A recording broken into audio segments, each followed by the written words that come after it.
Extra time.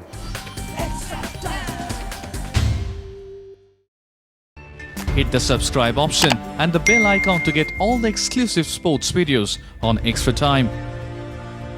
So yet another major bombshell at the start of 2022 as India still recovers from the unfinished quest of winning a series in South Africa. Virat Kohli taking to social media yet again and announcing his decision to step down as India's test captain.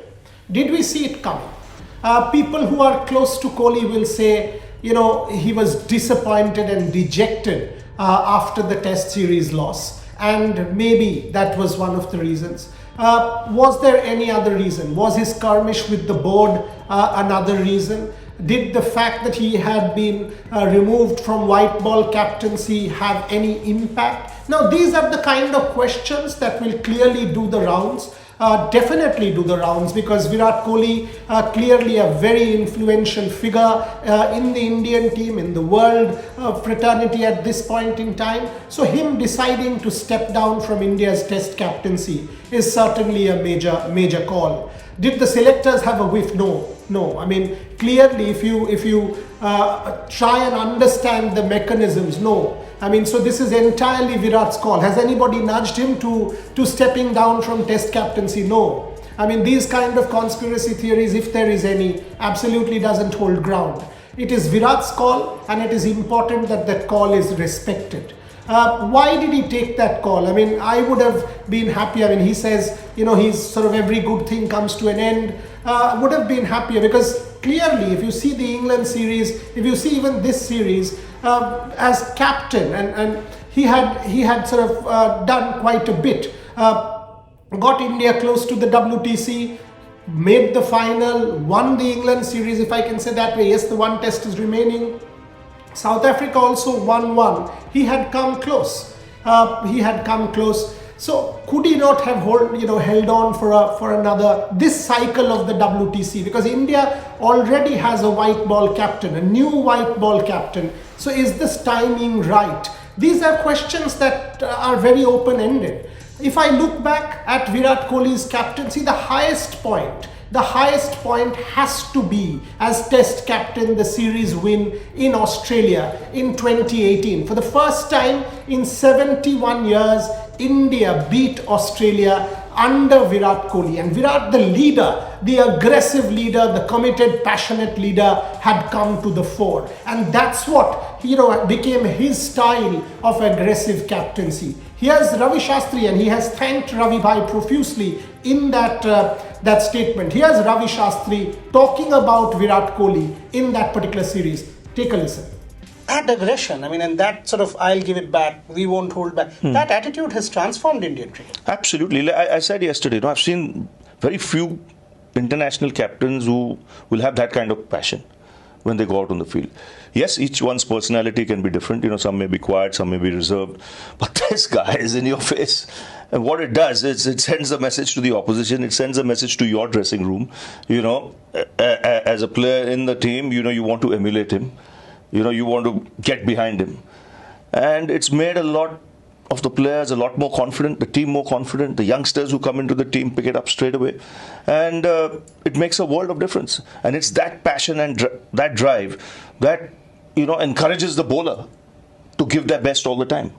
And in the field, the fielders. So it plays more than one role.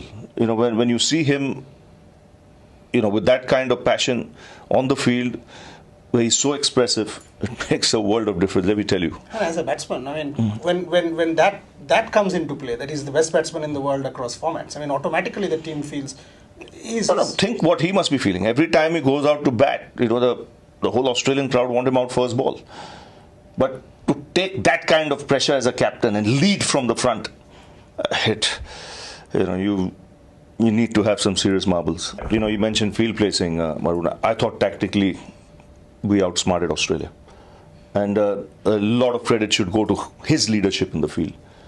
There's Ravi Shastri, that pair, Ravi Shastri, Virat Kohli pair, that gave Indian cricket a lot of laurels a lot of laurels of that period, of the Virat Kohli tenure. So what was Virat's philosophy all about? As I said, it was an aggressive philosophy, or in your face aggression. You've seen, whether you agree with him or not, that was his brand of cricket. Whether that speaking into the stump microphone, he would not hold back. He would wear his passion on his sleeve and give it his all. Like he has said, 120% each time. And there were some fantastic victories. Whether it's a one-off, that Wanderers test match in South Africa in 18, whether it was that one-off in England, whether this time round at Lords and at the Oval, whether it's the Australia series that I already referred to, some really important and fantastic victories under Kohli. So one of them was definitely that Wanderers, and now that India is in South Africa, what did he have to say about that Wanderers win? Again, something that encapsulates his captaincy philosophy, or did.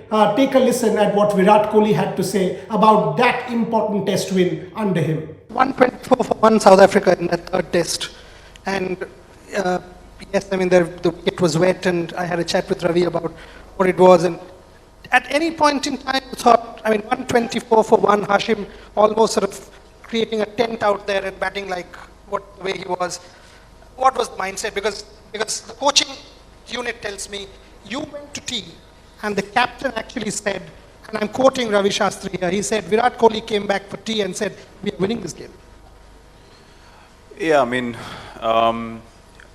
obviously it was difficult because, we thought the wicket's going to play very differently, and it's going to be difficult from early on. But when, again, one must not lose perspective of what is right and what is wrong. I felt that we went through that test match doing all the right things, and our intention was right throughout. We were not dishonest to the game. We were not scared at any stage. We were brave. We played the game the right way. We were moving ahead at all times, and I knew that we were the team who wanted to be out there more than the other team. And this game cannot, do injustice to us. The result has to go our way because we have been honest in what we have done. And I knew that, the guys also believed that we get one wicket and they're going to crumble. And that's exactly what happened. We just had to stay patient and not lose our focus. And credit to everyone, even the bowlers felt like, we can do the job. That's the only feedback that kept coming from them throughout. And the belief was very evident. I mean, anyone who took the ball, they just wanted to make things happen for the team. But one thing in the back of my head was always there, that if we have been honest to the game in this particular game, the result will come our way. It cannot go the other way.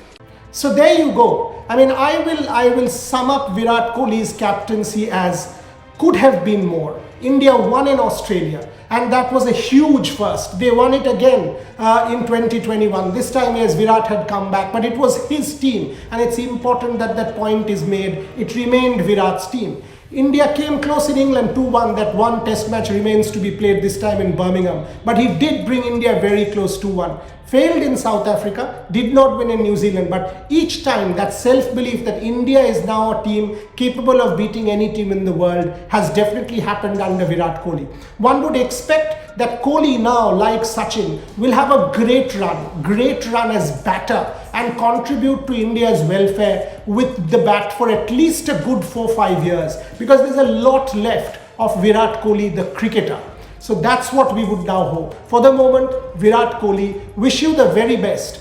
But there are some fantastic memories that you leave us with, and that will be your legacy. This is extra time. Extra time.